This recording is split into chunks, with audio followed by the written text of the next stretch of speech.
Welcome. My name is Leora, she, hers. I have the honor of being moderator for this session and also have the deep honor of being our teachers of this morning, Yasmina and Angela's colleague, as well as a colleague of the CARE TA Center. So welcome, and we're glad to be here.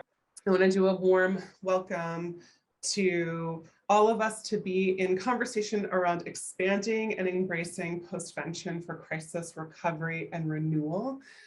We know that the word recovery might be really familiar to us. The word renewal might be a new concept. And so we're looking forward to engaging with Yasmina and Angela.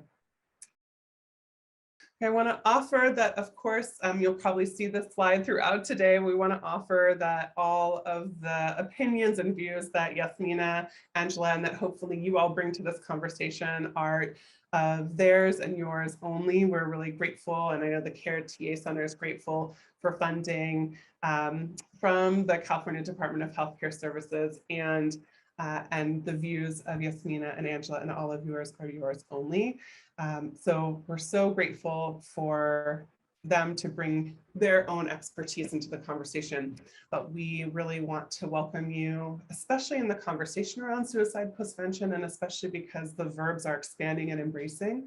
There might be an invitation to consider what life looks like after someone either thinks about or dies by suicide in our communities in a different way. So we really encourage you to not only be attuned to your own nervous system, but to the safety of the collective nervous system.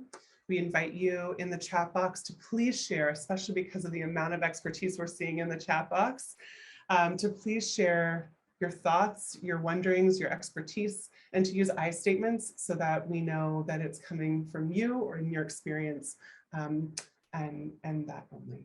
Okay, let's move ahead. Again, if you're just coming in, welcome, welcome. My name is Leora, and I'm happy to be moderating today's session. It is of great excitement to be welcoming Yasmina and Angela to the conversation to lead us today. I'm going to invite, oh great, they're already spotlit.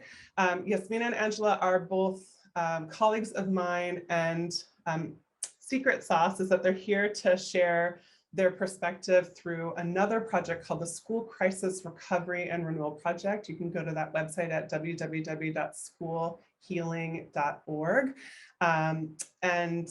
Secret sauce is that I happen to be the project director for SDRR, so I have a little bit of a favorite connection to Angela and Yasmina and to this conversation. So without further ado, I'm going to hand it over to Yasmina and Angela. Hi, everyone. Thank you for your patience and grace as we navigate technological challenges. Because of the little bit of delay that we had, I am going to ask that my slide sharer go to the slide about our SCRR project team.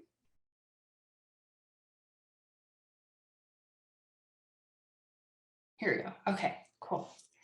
It looks like these are in a little bit different order for you than for me. That's okay. We'll work this together. So like Leora said, Angela and I are joining as colleagues and co-conspirators on the School Crisis Recovery and Renewal Project that was launched in June 2020.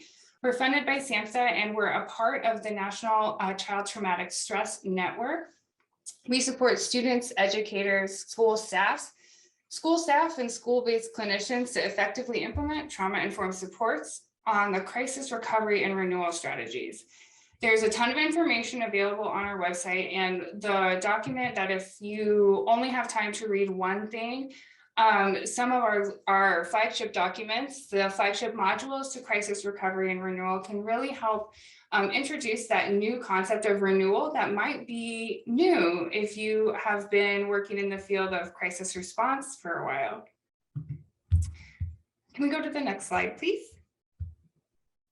So I know you heard in the keynote this morning, this integration of the trauma-informed principles along with those elements of peer informed principles. So since we covered those in the keynote this morning, just know that we're holding those same principles and values as we move through today. Next slide. So Is this you, Angela? I think so. Good, because I am so happy to introduce my colleague Angela, who's going to talk about what we mean when we say crisis and introduce us to the business of recovery and renewal that we do at SCRR. Yeah, thank you, Yasmin, and thank you, Leora. It's so exciting to be here. And I just want to mention quickly that there's so many experts in the Zoom or in the room. And so I'm here. I don't consider myself an expert. It's more about the learning experiences and being a direct practitioner in the field, and then also providing crisis response to a variety of different critical incidents, specifically related to somebody dying by suicide. And so that's the experience that I bring in today with the conversation. And as we start this journey today, what does crisis really mean, right? So one of the pieces that we think about in language is that words really matter. So we have conversations about training in regards to suicide prevention and messaging and languaging, and we understand that words matter. So it's really important for us to think about, when we think about the word crisis, what does it really mean to us, right? So we know that some of the work, the powerful work, can come with having these conversations about what does this mean in the community, right? So crisis definitely is something that, as we're going to be learning about today, renewal and also postvention can have a different definition for everyone. And we know that crisis can be subjective, but it's really about a moment or a collection of experiences that overwhelm the coping system. And so we're going to talk about postvention today and crisis and the renewal and blending all of these wonderful words together. And again, like Yasmina said, for any additional information or definitions, go to the website. There's a lot of information that can talk about, describes the deeper dive into crisis leadership, recovery, and renewal. And I know that information's in the chat as well. The next slide is a beautiful slide that illustrates what we talk about when we're thinking about readiness, response, recovery, and renewal. And what we're looking at right now is a blend of phases, right? So we know that crisis is dynamic, right? And we know that they can encompass a lot of different strategies. And we're going to talk about that today, but there's stages, right? Not stages, but phases, right, that we are experiencing. And also each of these processes require their own attention, thoughtfulness, structure, and leadership when we're thinking about our business that we're thinking about today. The next slide illustrates a little bit more in this process of recovery and renewal that we're going to talk about today. And as we're thinking about a crisis, this is a continuum of the process, right? So we go from crisis to that connection experience. And as we're thinking about the crisis event, so this is the blue dot, right? So the crisis happens, and then we have to strategize as a school leader, or I'm coming in as a crisis response leader, so I'm going to refer to that as a crisis leader. But we're coming in to really think about the strategy and how do we address the crisis, right? So we know that the crisis happens, there's a disconnection that occurs, a rupture that occurs, right? And there's a process that takes place once we're planning that experience. And the first piece that we're thinking about is the part one in the recovery.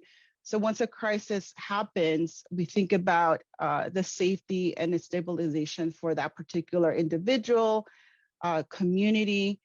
And then we move to the next phase and we're thinking about part two and the process of remembrance and mourning, right? What does that grief look like for that particular community? In part three of that recovery phase is we're transitioning into the reconnection with life, regulation, coping strategies, and we'll talk more about that in a case example that we're going to illustrate today. And then we're going to get to the process of renewal, right? So that's some of the pieces that we're going to talk about.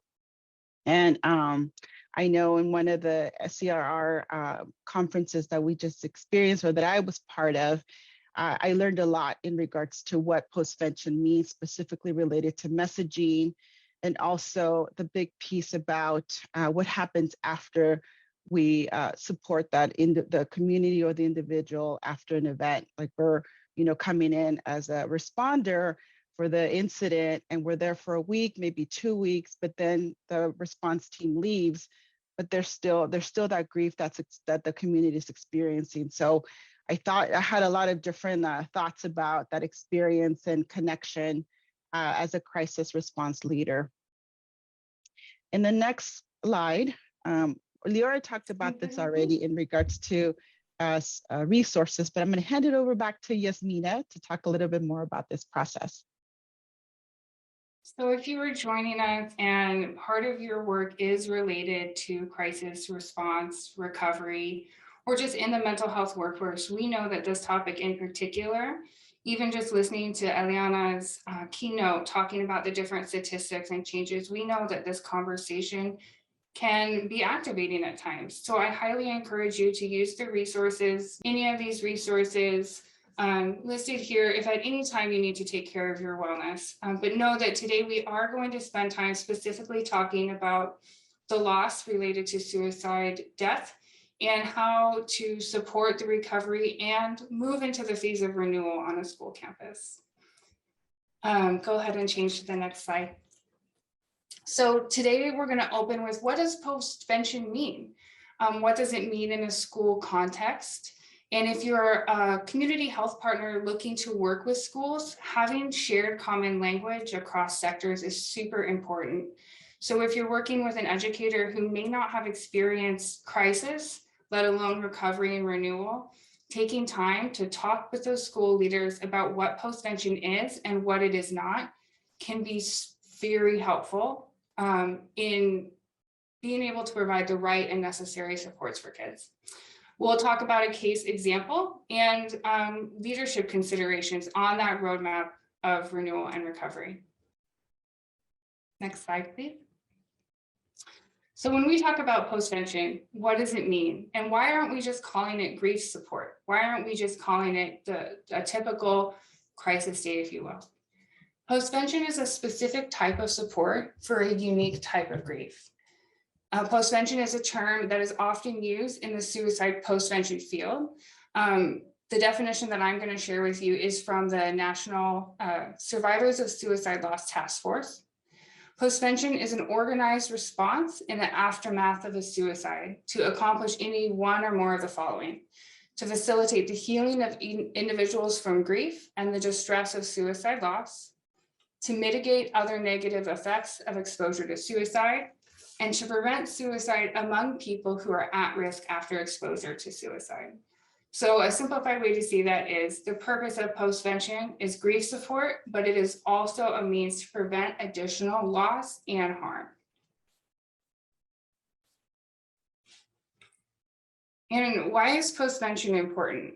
So the model that we have drawn here on the left is based on the continuum model of suicide exposure from 2013. But on the right, you'll see from one of the groups that we led through the School Crisis Recovery and Renewal Project, a community of practice about postvention in schools. And one of the quotes from the participants was especially moving to me. In the aftermath of suicide, you may feel like you are breaking, but you are not broken, and you break open. And as educators, we know that in every single interaction we have with a young person and their family, we have an opportunity to model, we have an opportunity to support, and we have an opportunity to help. But uniquely in this experience as educators, we're also experiencing the event. And postvention is important because it's something that, as you see in that outer circle, it impacts the entire community. Go ahead and go to the next slide. So when we say entire community, we mean everyone indirectly or directly connected to the person who died. And a term you might hear is suicide survivor. And the definition of suicide survivor is frequently debated. And we at SCRR always celebrate the autonomy and agency of people to define their own experience. When in doubt, it's best to ask the person you're working with what terminology that they prefer. I'm going to drop a link in the chat specifically where we got the definition from that we'll be using today. But for the purposes of our group, we're referring to the definition of suicide survivor that was established in 2011 as someone who experiences a high level of self-perceived psychological, physical, and/or social distress for a considerable length of time after exposure to the suicide of another person. So when we think about anybody in the entire community who might be affected, that includes people who may not have known the person who died. And that can also include anyone in the community who might read or see it on the news. When you go further in on the circle, you have different levels of impact, different immediate suicide affected, and you can have mild, moderate, or severe levels of impact. And it doesn't mean that you were necessarily closer in relationship, that you have a more severe level of impact. It can have to do with multiple different things, like your own experience with suicide loss, your own history of trauma, and any other environmentals that may be impacting your experience. Then go ahead and go to the next slide. When we look at those center two circles, and to help us further really refine in why postvention is important, we know within the group of folks who are suicide affected, there's more than one kind of grief, even within that experience. And for the purposes of this conversation, we're going to talk about short-term grief as a subset of those affected, and includes everyone, a reaction that is clearly related to grief, and stems from some kind of close personal relationship with the person, and between the bereaved and the person deceased. This kind of grief can last for a long time, but the person will slowly adapt to the new normal. It doesn't mean that they're healed. It doesn't mean that they're all better, but it does mean that they are capable of adapting to the new normal. And one of the reasons why SCRR is focused so much on this renewal concept, because a majority of our kids can and do adapt. And how do we recognize that? But the other concern, and the reason that postvention is very important, is because we have a different subset of individuals who we call long-term suicide bereaved. A subset of those bereaved short-term, and includes all bereaved people who encounter extraordinary difficulties in the course of their grief. And it's likely to endure for a year or longer. And these folks are likely to require professional therapeutic assistance. So I am a visual person, I drew that out. I like to say, how long does it last and how much is it impacting your life? So you don't need to wait until the calendar turns 365 days.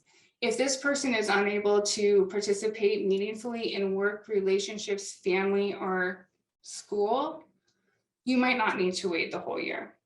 It's kind of a both and. Go ahead and done.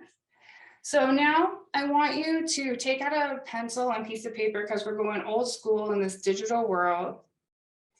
And I want you to write how you think the work of renewal might help people struggling to adapt and cope with their loss, that long-term griever category. And then the second question I want you to think about and write about, how do you think the activities of renewal, and we're going to talk about some of them more in more depth in a little bit, but I'm going to give you a little hint now, such as making time, meaning making, and processing time with peers. How do you think that might impact the healing for a community? Got a good question in the chat box. You can choose to either write this answer for yourself, or if you'd like to share it, you can share some of your answers in the chat box. Knowing we're a little bit pressed for time, I would typically have people share out, but thought you might need to keep some of this for later for your notes. With that, as you kind of noodle on that and noodle around it, I'm going to pass it back to Angela for her to tell us a little bit more what the work of renewal looks like to help aid in your quick write about how it could help your community. Thank you, Yasmina. I know that was a lot of information, but I really think that it's important for us to understand why why postvention work is so important. And understanding how it impacts survivors in the community, the individual. And Yasmina mentioned something about the adaptation, but it's really also that circle really helps to identify a strategic plan and ways to support the community after a death by suicide. In the next slide, we're going to talk about the next piece is we're going to talk about how do we utilize this particular model or the circles to really help us to think about how do we create leadership considerations and information about how do we support a community that's been impacted by suicide. Really it's about having a conversation about leadership strategies, considerations on supporting survivors of suicide through the process of recovery and renewal. Again, these are the considerations that we can encompass while we're, learning about this experience. And I'm going to talk about, I've been a crisis responder for about 25 years and have responded to over, I would probably say maybe 200 responses. And for the majority, some of them are experiences that I've learned and strategies that I know, like I said earlier, we have a lot of experts in the room. So I welcome any ideas or recommendations as you're thinking about some of the strategies. Yeah.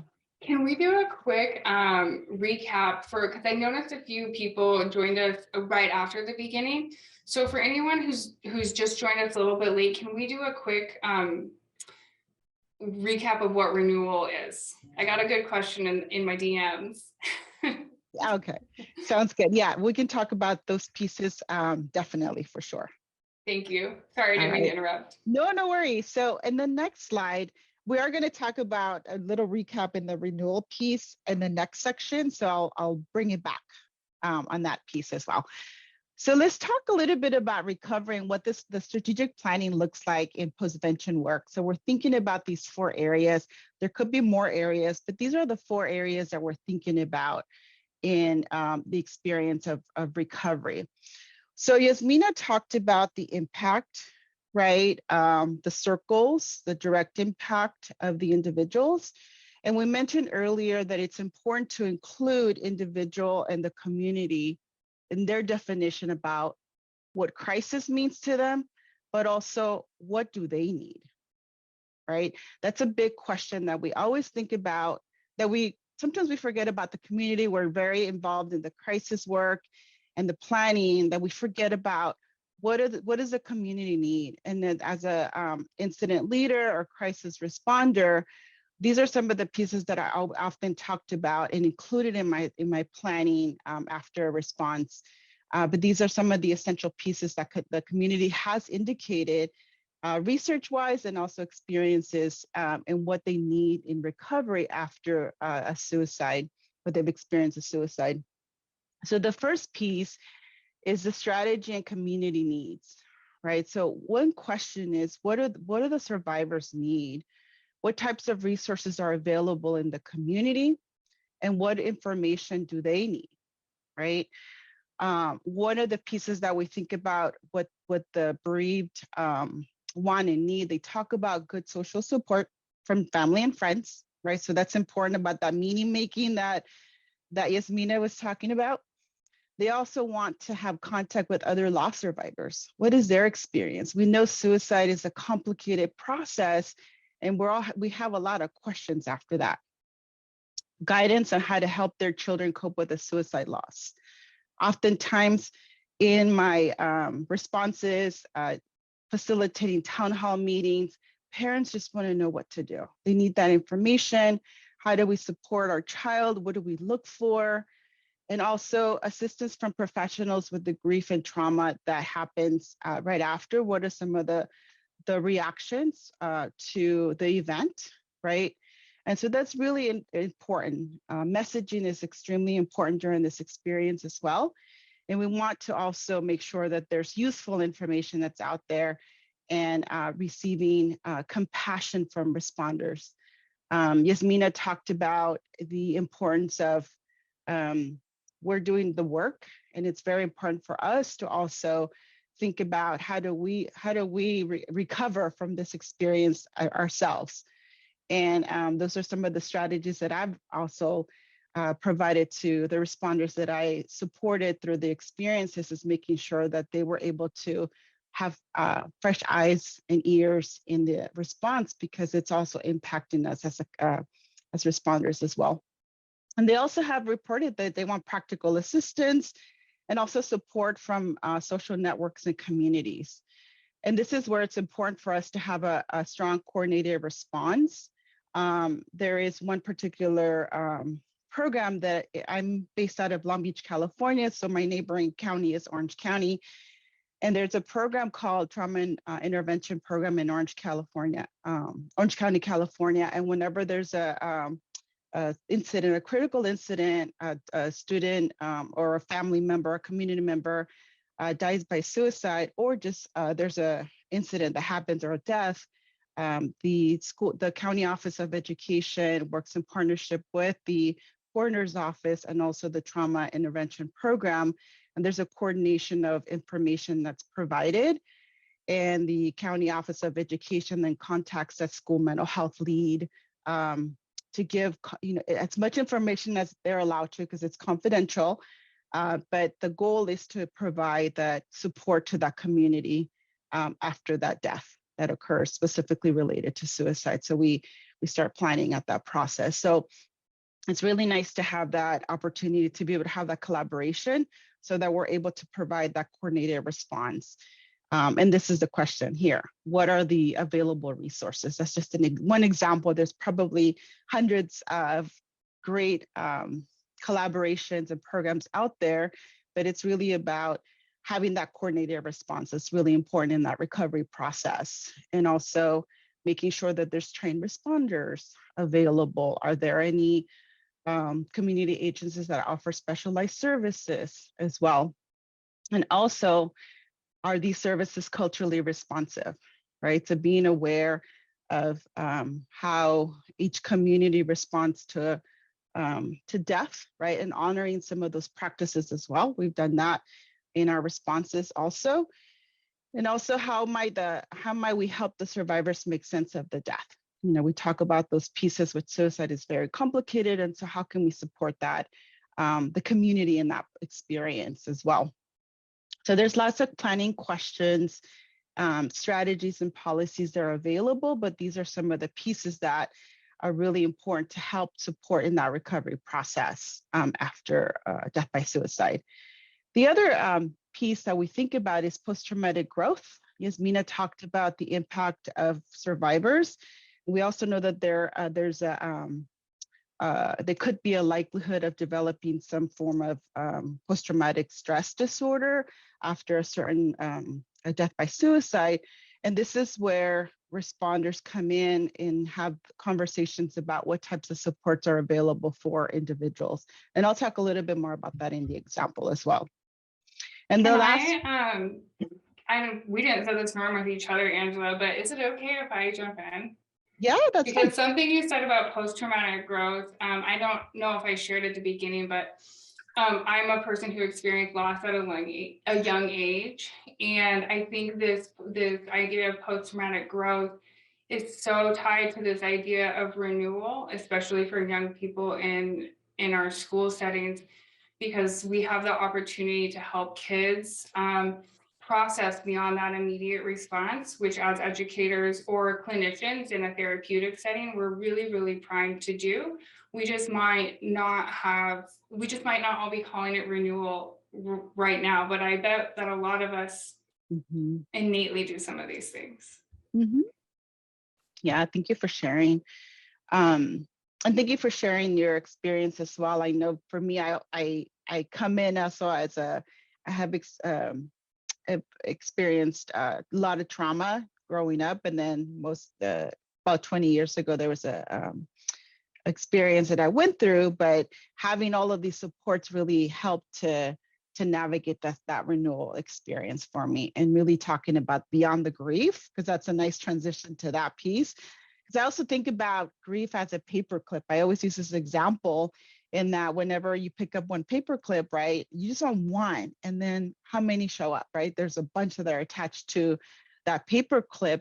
And so as I think about any kind of like crisis or coordinated response is making sure that we're thinking about one loss can activate a different loss, right? So that's an important concept to really think about as well. So also thinking about what happens after, the support that we're providing to that community as well. So I talked about that earlier, where it's really important to connect those resources once that response is mitigated. And then, Yasmina, you mentioned this concept of the new normal, right? So what does that look like for that community?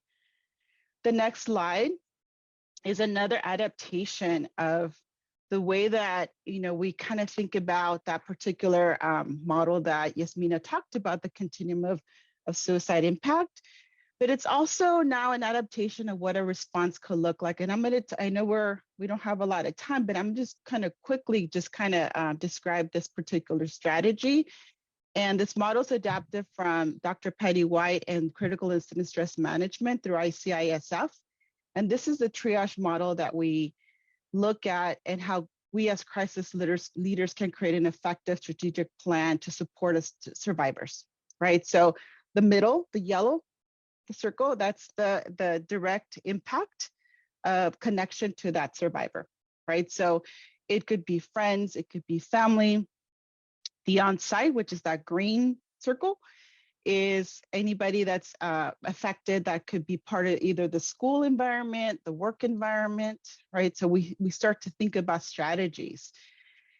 The in-neighborhood could be, this individual could have participated in sports, maybe a community involvement, right? So that's another aspect that we think about as we're strategizing and planning a response, a quick coordinated response. And then we also have that purple circle outside, and that's out of the vicinity, which could be neighboring cities who have experienced a similar crisis. And I'm going to give you an example of how, one of the, I would say I have there's a lot of crises that have impacted me, but this one had a huge impact because it was very, very large, and it was a national response. Well, it wasn't a national response, but it just got national attention. It was highly publicized. In my experience in the school system, and of course, I'm not going to share a lot of information due to confidentiality, and also I want to just focus specifically on the strategies. And this particular student died by suicide in a public place. And one of the pieces that we had a really good connection with the community.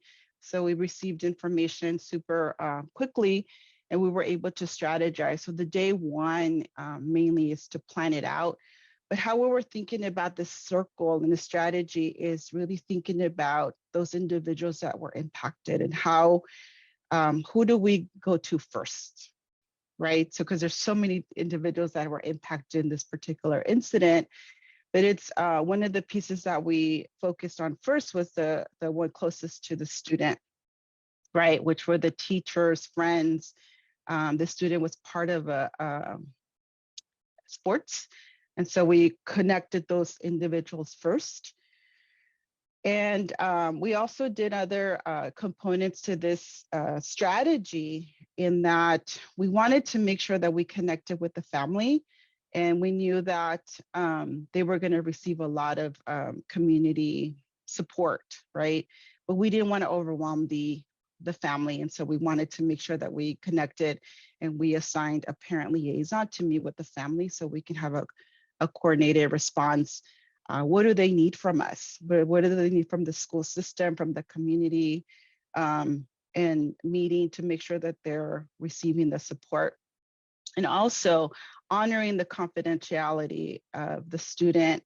What kind of information are we able to provide? And if we're not able to provide, our responsibility was still to make sure that we're supporting those that are grieving. So we wanted to make sure that that was honored as well. And so part of the other pieces too that we thought about is, the services or interventions that we're going to provide on site, and also in neighborhood and out of vicinity.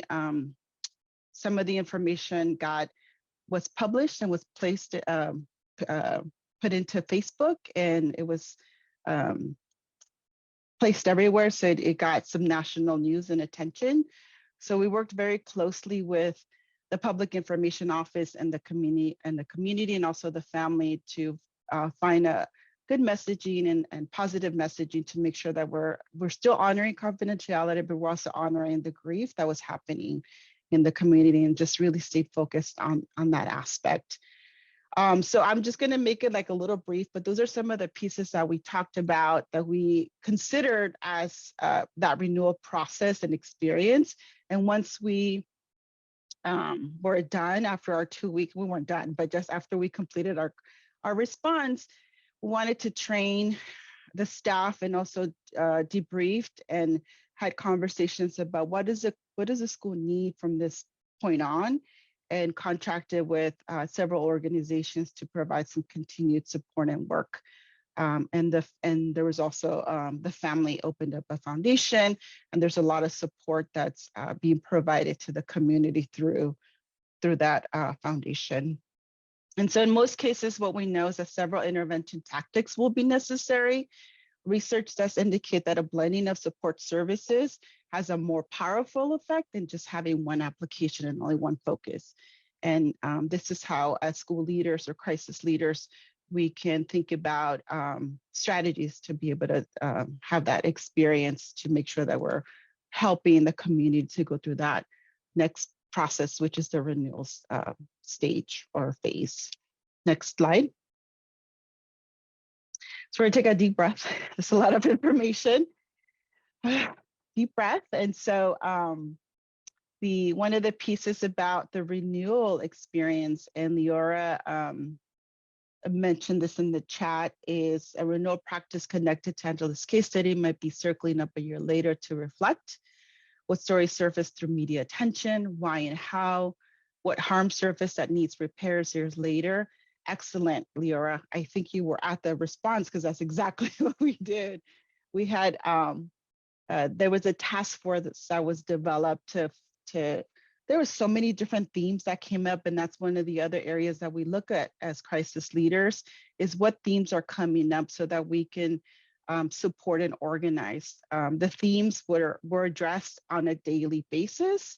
As a crisis response coordinator, that was my responsibility, is to debrief the debriefers, coordinate the response, but also listen to the stories that the responders were telling me. Because I wasn't doing the direct response, but I was coaching the responders, but I was listening to the stories. What information do we need to bring back to the administration? What are themes that are coming up? And also, how do we, what strategies do we need to be able to support this experience for those individuals as well? And so these are some questions that you may have as you're going through that renewal and reimagining postvention, right? So questions like what Leora mentioned, what are some of the concerns? Is there anything that we need to do with deeper reflection? What surfaced during that experience that we need to address? And how do we help individuals navigate the meaning making, right? So this is the conversation where we had with the family about memorials, right? So, you know, those are the conversations that we had to have with the family, and policies related around that, school policies. How do we honor the wishes of the family as well, and also the students, because they also really wanted to participate in this experience. So we had conversations about what that would look like, and also how is this painful experience? Because everybody has a different experience through this process. What does that look like? And how do we support that meaning making, again, through that post-traumatic growth? And also some of the other questions in the renewal experience is restoring, right? The restoration that happens because there was a rupture that happened through the crisis, and how do we restore that process or that experience? And I think one of the biggest pieces that we think about that I learned in the SCRR is about messaging, right? So suicide prevention is, could I have done more with this experience, right? And that's the messaging that we hear about in suicide prevention is suicides are preventable. Could I have done something more for this individual? to prevent that. So those are some of the questions. I know, Yasmin, I know you had your hand up. Did you have your hand up? I did, and then my internet went unstable. So I think I'm back now. Okay. I had just wanted to share, when you were finished, I wanted to share an example of renewal that wasn't related to suicide postvention. If this is the first time folks had heard it, I had a link to a news article and a story. Okay. So the healing and repairing that happens, and also again with the paperclip example, one thing leads one grief or loss can connect to another one, and also Yasmina talked about this, right? Grief doesn't happen in a straight line, right? It can cut, it can go in shifts, but also everybody has a different experience and really connecting with that individual. And that's part of what the crisis responders do, is when we're providing that response to that individual, we determine how much support that they will need, right? Follow-up, referrals, connections to the community, support groups, creating peer supports in the community. So these are where we start to think about what are some of the community resources that are available for us. And I will transition it to Yasmin. I know you had the information and the article. So if you want to switch to the next slide, I'm going to give a non-suicide related example of renewal that, as you were talking, Angela, just popped into my mind from my school experience. So people in the audience, we're going to move into our reflection stage in just a minute, but some people like to be primed, so here's the slide for you. One example of renewal that just popped into my mind is when I was working at a high school, we had a rupture. We lost, we had cheerleaders get in a car accident, and unfortunately one of them died.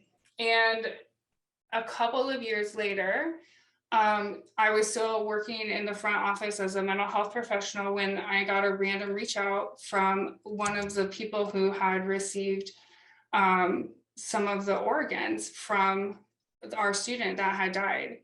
And the reason that she was able to receive those is because the week before before the student was killed in a car accident, our health department had done a drive for kids to sign up as organ donators.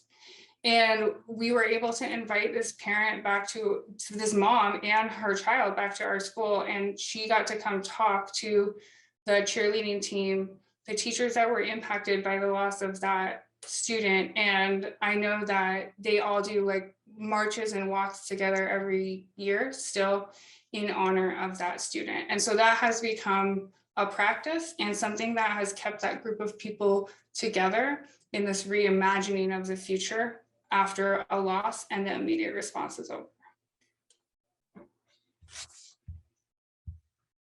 Sometimes it's a little bit harder to find ways to apply those to postvention context because of exactly what Angela was talking about.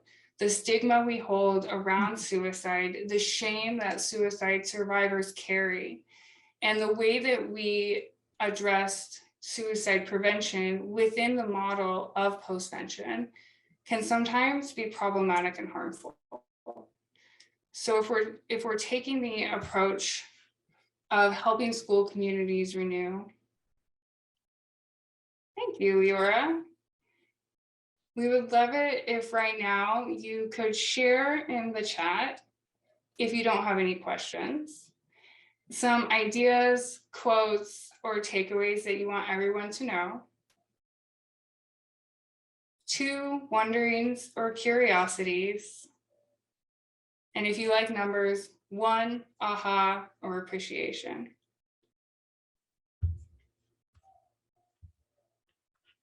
I'm reading a question in the chat. I'm going to read it out loud in case anyone's just listening by audio.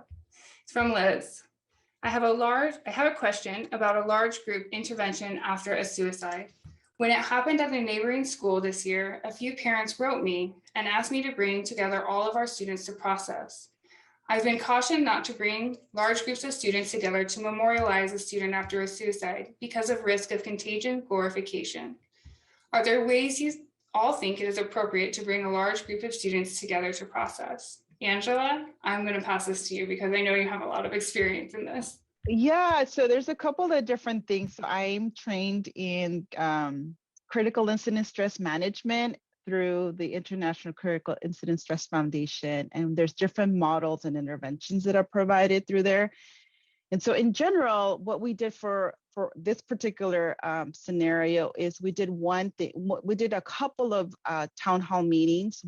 A town hall meeting is very structured meeting. And we stick to have somebody that's a leader in the community. It could be the principal, it could be the parent liaison, just to talk about the facts of what happened, keeping confidential information, of course, in place. We talk about, then I come in as a school mental health professional, and we talk about symptoms of what to expect, and then also what is going to be the response available. That's for large groups. It can be up to 500 people, 600 people. We did a town hall for this particular situation for students. And they were just given an opportunity to ask questions in a guided, very structured manner. And in our strategic plan, we did smaller groups. So we do diffusing and debriefing. There are different types of interventions, and they're very structured. And we don't use the word process because it's not therapy. It's a process to discuss how has this impacted them, and what strategies can they use to be able to cope with their grief that they're experiencing. So those are some of the pieces that we always think about. And then constantly the messaging is resources that are available, and what's the pieces to look at. So that's what we did, and that's what I've done in all of my responses, is really thinking about strategy and what types of interventions we're providing.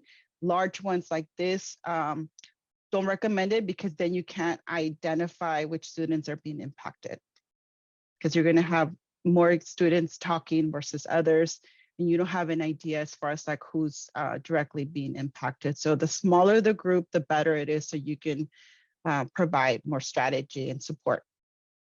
One thing we did was at my high school campus, we had about 2,000 kids. And so calling 2,000 kids into a gym to make a kind of announcement like that would just be, you would just have calamity.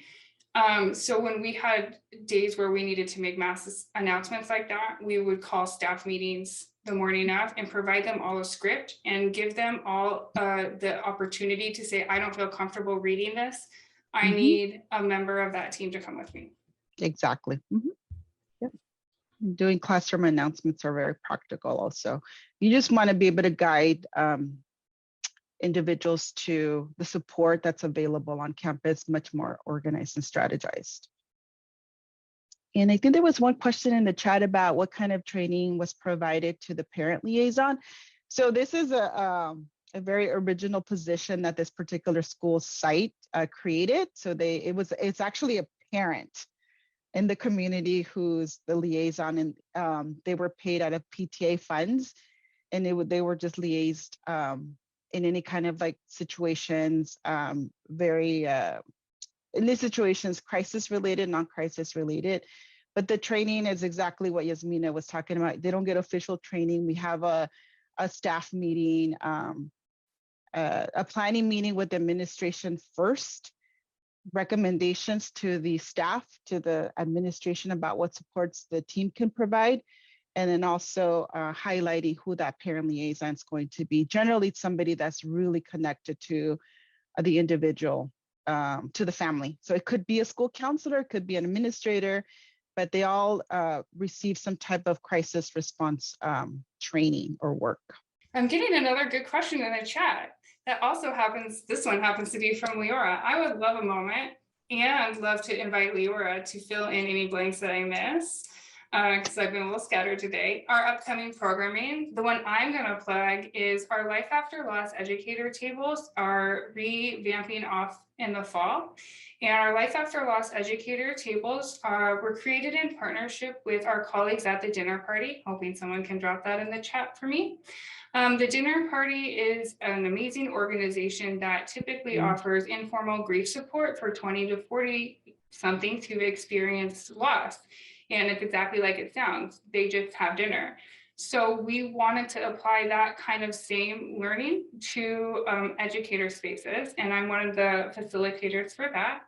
Here we go. Here are some more of our resources. I want to offer a gratitude to Yasmina and Angela for introducing us to a lot of difficult conversations and concepts, one about postvention, another about recovery, and another about renewal. And the piece that we want to offer is that suicide postvention can be a dynamic conversation that with skill and community and connection we can hold, that there is no pain too great that we can't hold together. And part of what often happens in the world of death and grief and suicide is that there's such scary and big conversations for adults that we often silence them for the young people that are navigating pain. And so part of the work of recovery and renewal, as Angela and Yasmina are naming, is that so much of this work is actually on us as adults to sit in inquiry with our own relationship to suicide, our own relationship to healing, and our own relationship to returning to harm that may have come up in the time of rupture so that we can be united for repair. And we know that 45 minutes in the conversation of expanding and embracing suicide postvention is basically impossible. So we welcome you to continue it as we move ahead in our work, and really wanting to end on a note of appreciation and gratitude for the courageous work that all of you are doing, either in schools or with young people who have relationship with schools or with adults who have been in schools. And on that note, I think our session is closed.